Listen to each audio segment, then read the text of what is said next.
History zone YouTube চ্যানেলে সকলকেই স্বাগত এবং শুভেচ্ছা।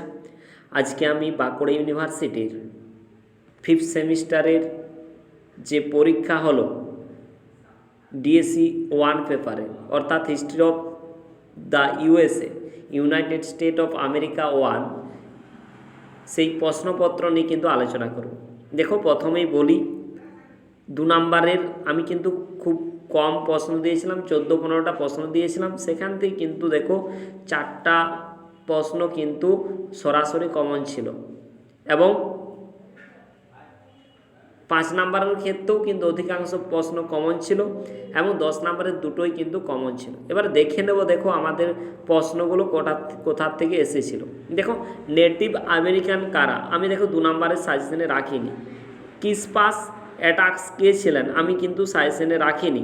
নেক্সট, আমেরিকা যুক্তরাষ্ট্রের প্রথম 2 জন রাষ্ট্রপতির নাম লেখো। দেখো, এটা আমি সাজেশনে রেখেছিলাম, এটা আমার কাছ থেকে এসেছে, দেখে নাও।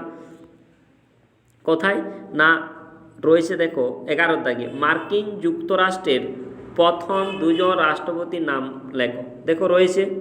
নেক্সট দেখো, প্রশ্ন রয়েছে কি না, ফিলাডেলফিয়া কনফারেন্স কত সালে অনুষ্ঠিত হয় এবং এর প্রথম সভাপতি কে ছিলেন। এই প্রশ্নটাও কিন্তু আমার কাছ থেকে কমন ছিল। দেখো 14 দাগের প্রশ্ন, ফিলাডেলফিয়া সম্মেলন কত সালে অনুষ্ঠিত হয় এবং এর প্রথম সভাপতি কে ছিল। নেক্সট যে প্রশ্ন রয়েছে সেখানে কি রয়েছে, দেখো যে পশ্চিমী সম্প্রসারণ কি। তাহলে এই পশ্চিমী সম্প্রসারণ দেখো আমার কিন্তু 2-এর কাছে বা 2-এর যে সাজেশন দিয়েছিলাম সেখানে রাখিনি, কিন্তু আমি এক্সট্রা প্রশ্নের মধ্যে একটা প্রশ্ন রেখেছিলাম। দেখো, পশ্চিমী সম্প্রসারণ বা ওয়েস্ট ওয়ার্ড মুভমেন্ট আন্দোলন সম্পর্কে আলোচনা করো। এই প্রশ্নটা যারা পড়েছো এখান থেকে কিন্তু এই প্রশ্নটা করা যাচ্ছে। নেক্সট কি পড়েছে, দেখো চুক্তিবদ্ধ শ্রমিক বলতে কি বোঝো। এই চুক্তিবদ্ধ শ্রমিক দেখো আমার কাছ থেকে সরাসরি এসেছিল। 2 নম্বর প্রশ্ন, চুক্তিবদ্ধ শ্রমিক কারা ছিল, এই প্রশ্নটা দেখো কমন ছিল আমার কাছ থেকে। এরপরে রয়েছে দেখো, কটন ইজ কিং গ্রন্থের রচয়িতাকে, আমি সাজেশনে রাখিনি।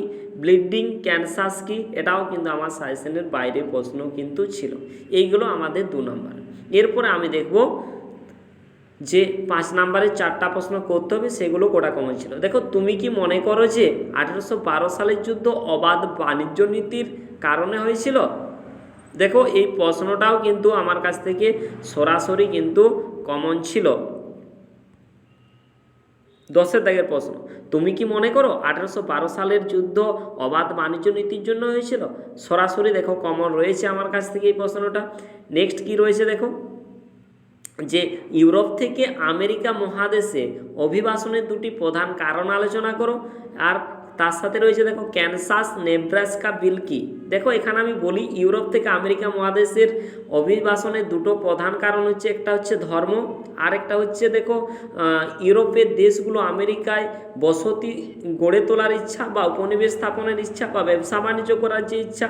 সেক্ষেত্রে এই 2টো কারণ লিখলেই কিন্তু হয়ে যায়। যেখানে আমি দেখো সাজেশনে রেখেছিলাম 2টো প্রশ্ন, যে আমেরিকায় কিভাবে ইউরোপীয় উপনিবেশীকরণ হয়েছিল। তাহলে ইউরোপীয়রা কিভাবে আমেরিকায় উপনিবেশ গড়ে তুলছে, এই প্রশ্নটার থেকে, আর ইউরোপীয়দের দ্বারা মার্কিন যুক্তরাষ্ট্রে উপনিবেশীকরণে ধর্ম কতটা দায়ী ছিল, এই দুটো যদি প্রশ্ন করতে, তাহলে ওই প্রশ্নটার উত্তর কিন্তু সরাসরি করা যায়। আর বাকি রইল যে লেজুরটা ছিল, দেখো মানে শর্ট প্রশ্নটার সাথে যেটা ছিল, কানসাস নেব্রাস্কা বিল কি, এই দেখো 13 দাগের প্রশ্নটা কিন্তু ছিল। তাহলে এটাও কিন্তু দেখো কমন প্রশ্ন।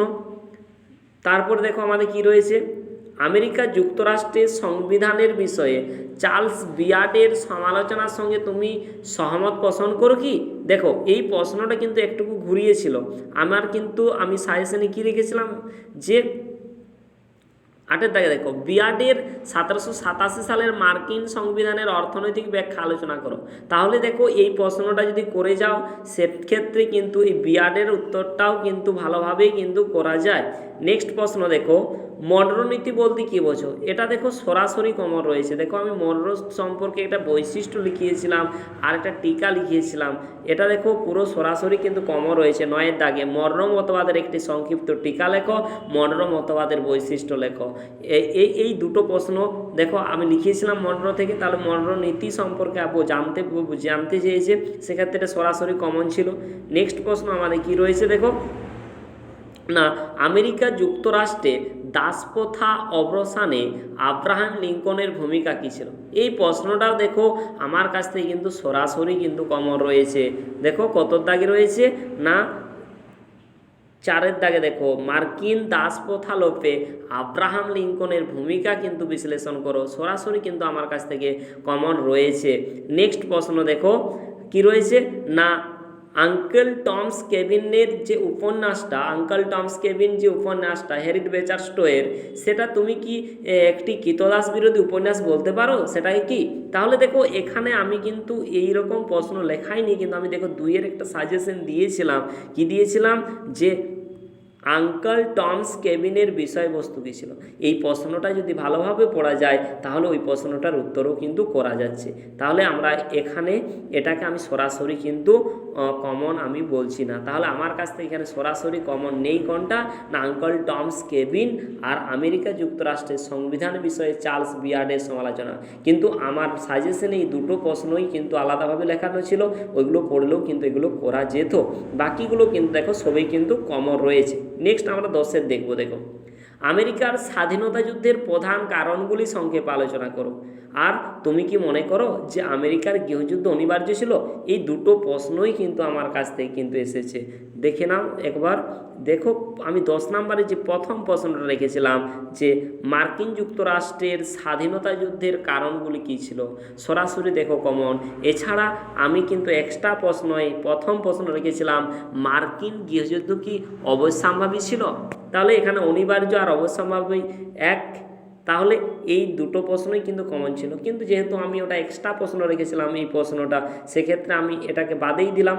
কিন্তু এটা তো কমন, এটা তো প্রথমে 1 নাম্বার দাগেই ছিল, এবং এই প্রশ্নটা কিন্তু সরাসরি কমন, যেহেতু আমাদের একটা কিন্তু করতে হচ্ছে। তাহলে আমাদের কিন্তু প্রায় দেখো সকল প্রশ্নই কিন্তু আমার সাজেশন থেকেই ছিল।